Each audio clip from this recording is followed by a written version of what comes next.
ഇടാനുള്ള കൂണ കഴുകി വെള്ളം വലിയാൻ വെച്ചിരിക്കുകയാണ്. അപ്പോൾ ഇനി നമ്മളിതിൻ്റെ ഈ കാല് മാത്രം ഒന്ന് ചെറുതായിട്ട് അരിയുക, ബാക്കി വലുതാക്കി അരിഞ്ഞ് വെച്ചാൽ മതി. വെള്ളത്തിലിട്ട് കഴുകരുത്, ചെറുതായിട്ടൊന്ന് ജസ്റ്റ് ഒന്ന് കഴുകി വെച്ചാൽ. അപ്പോൾ അതിൻ്റെ വെള്ളം വലിയാനാണ് ഞാനിങ്ങനെ വെച്ചിരിക്കുന്നത്. ഇത് നമുക്കൊന്ന് ചെറുതായിട്ട് അരിഞ്ഞിട്ട് ഉപ്പും മഞ്ഞൾപ്പൊടി മുളക് പൊടിയും കൂടെ മാത്രം കുറച്ച് തിരുമ്മി വെക്കണം. ബാക്കി നമ്മൾ വറുത്ത് കഴിയും വേണം. എന്നിട്ട് ശരിക്കും വറുത്ത് കോരിയെടുക്കണം. മഞ്ഞൾപ്പൊടി, ഉപ്പ്, മുളക് പൊടി എല്ലാം കുറേശ്ശേ ഉള്ളൂ കേട്ടോ. വെള്ളമൊന്നും ഒഴിക്കാതെ തന്നെ വെറുതെ ഇങ്ങനെ തിരുമ്മി കൊടുക്കണം. കാരണം നനഞ്ഞതാണ് കൂണ്. ഒന്ന് കഴുകി നമ്മൾ വെള്ളം വലിയിച്ച് വെച്ചിരിക്കുന്നതാണ്. ഇത് നന്നായിട്ട് തിരുമ്മി വെക്കണം. ഒത്തിരി ഞെക്കി തിരുമൊന്നും വേണ്ട, ജസ്റ്റ് ഒന്ന് ചെറുതായിട്ടൊന്ന് മുളക് പൊടി പിടിക്കാൻ. പിന്നെ വേണ്ട നമുക്ക് വെളുത്തുള്ളി, ഇഞ്ചി അരിഞ്ഞത്. ഇത് രണ്ടും വറുത്തതിന് ശേഷം ആ എണ്ണയ്ക്കകത്ത് തന്നെ ഇട്ട് കൂണ് വറുത്താൽ മതി. അല്ലെങ്കിൽ കൂണ് വറുത്തിട്ട് അതിന് ശേഷം വെളുത്തുള്ളി, ഇഞ്ചി വറുത്താലും മതി. അപ്പോൾ ആദ്യം വെളുത്തുള്ളി, ഇഞ്ചി വറുത്ത് കോരുവാണെങ്കിൽ അതിൻ്റെ ടേസ്റ്റ് കൂടി കൂണെ പിടിച്ചോളും. അതുകൊണ്ട് നമുക്ക് ആദ്യം ഇത് രണ്ടും വറുക്കാം. വറുത്ത് കോരിയിട്ട് വേണം കൂണ് വറക്കാൻ. നന്നായിട്ട് മൊരിയണം കൂണ്. ചട്ടി ചൂടായി എണ്ണ ഒഴിക്കുക. നല്ലെണ്ണയാണ് നല്ലത്. സൺഫ്ലവർ ഓയിൽ ഒഴിച്ചാലും കുഴപ്പമില്ല. ഞാൻ പക്ഷേ വെളിച്ചെണ്ണയും നല്ലെണ്ണയാണ് കൂട്ടി മിക്സ് ചെയ്താണ് ചേർക്കുന്നത് കേട്ടോ. നല്ലെണ്ണ മാത്രം ചേർക്കുന്നതിനോട് ഇവിടെ അത്ര താല്പര്യം ഇല്ലാത്തതുകൊണ്ടാണ്. നമുക്ക് തന്നെ കൂട്ടാനായതുകൊണ്ട്. നമുക്ക് വിൽക്കാനൊക്കെ ആണെങ്കിൽ നല്ലെണ്ണ മാത്രം ചേർക്കുന്നതായിരിക്കും നല്ലത്. വെളുത്തുള്ളി പകുതി മൂത്തതിന് ശേഷം നമ്മൾ ഇഞ്ചി ഇട്ടാൽ മതി. കാരണം ഇഞ്ചി ചെറുതായിട്ട് അരിഞ്ഞിരിക്കുന്നത്.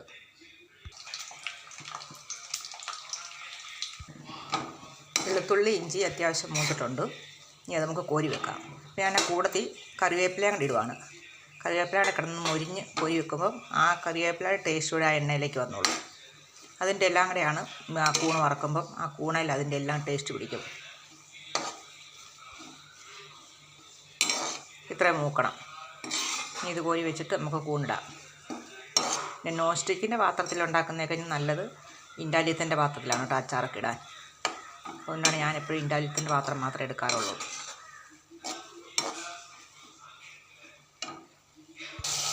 വെളുത്തുള്ളി, ഇഞ്ചി വറുത്ത എണ്ണയ്ക്കകത്ത് തന്നെയാണ് കൂണിട്ടിരിക്കുന്നത്. കൂൺ ഒത്തിരി എണ്ണ ഒഴിക്കേണ്ട ആവശ്യമില്ല. കാരണം കൂണ് നമ്മൾ കുറേശ്ശേ ഇടുകയുള്ളൂ.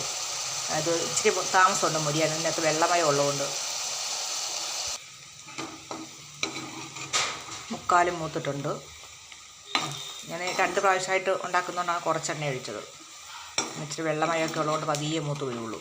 ഇത്രയും മൂത്ത് കഴിയുമ്പോൾ നമ്മൾ തീ ഇച്ചിരി കുറച്ച് വെക്കണം. എന്നിട്ട് പതിയെ കുറച്ചുകൂടി സമയമായിട്ട് മൊരിയണം. ഇനി ഏറെക്കുറെ എടുക്കാറാകും. അപ്പോൾ ചാല സമയം തീ കുറച്ച് വെച്ച് ഒന്നുകൂടെ മൊരിഞ്ഞാൽ മതി. നല്ലൊരു സ്മെല്ലൊക്കെ വരും ആ കൂണിൻ്റെ. ഇത്രയും മതി. നന്നായിട്ട് മൂത്തിട്ടുണ്ട്. ഇത് കോരി എടുത്തിട്ട് നമ്മൾ അടുത്ത ട്രിപ്പ് കൂടി ഇടാം. അല്ലെങ്കിൽ നമ്മൾ ഒന്നിച്ചിട്ട് കഴിഞ്ഞാൽ ഒത്തിരി എണ്ണയാവും. അപ്പോൾ പിന്നെ എണ്ണ മിച്ചം വരും. ഈ പരുവത്തിലായാൽ മതി. കണ്ട കൂണെല്ലാം വറുത്ത് കോരിയപ്പം നമുക്കത് കുറച്ച് എണ്ണയേ ഉള്ളൂ. അത് കുറച്ച് എണ്ണ ഒഴിച്ച് വറുത്തുകൊണ്ടാണ്. ഒത്തിരി എണ്ണ ഒഴിച്ച് നമുക്ക് എണ്ണ മിച്ചം വരും. ഇത് പെണ്ണ ഒട്ടും മിച്ചമില്ല. ഇനി കടുക് പൊട്ടിച്ചിട്ട് നമ്മൾ ഇതിൻ്റെ കൂടെ നമ്മൾ വേറൊരു സാധനം ചേർക്കുവേ. 2-3 ജീരകം. കടുക് പൊട്ടി കഴിഞ്ഞിട്ടാൽ മതി. 2-3 ജീരകവും 2-3 പെരിഞ്ജീരകവും. ഇത്രയും പെരിഞ്ജീരകം മതി. രണ്ടും കുറേശ്ശേ മതി. ഒരു നുള്ളു വീതം. നിർബന്ധമൊന്നുമില്ല, പക്ഷെ അത് ചേർത്താൽ കൂണച്ചാറിനൊരു ടേസ്റ്റ് ഉണ്ടത്. നമ്മുടെ കടുകൊക്കെ പൊട്ടി. ഇനി ജീരകവും പെരിഞ്ജീരകവും കൂടി ഇട്ട് അതിട്ടാൽ പിന്നെ അധികം സമയമില്ല, പെട്ടെന്ന് മൂത്തോളും. ഇനി നമുക്ക് ആവശ്യത്തിന് മുളക് പൊടി ചേർക്കാം. നമ്മൾ മുളക് പൊടി തിരുമി വേവിച്ചതാണ്. ആ വറുത്തപ്പം തിരുമിയത്, അതുകൊണ്ട് അധികം വേണ്ട. കുറച്ച് മുളക് പൊടി വരുന്നു.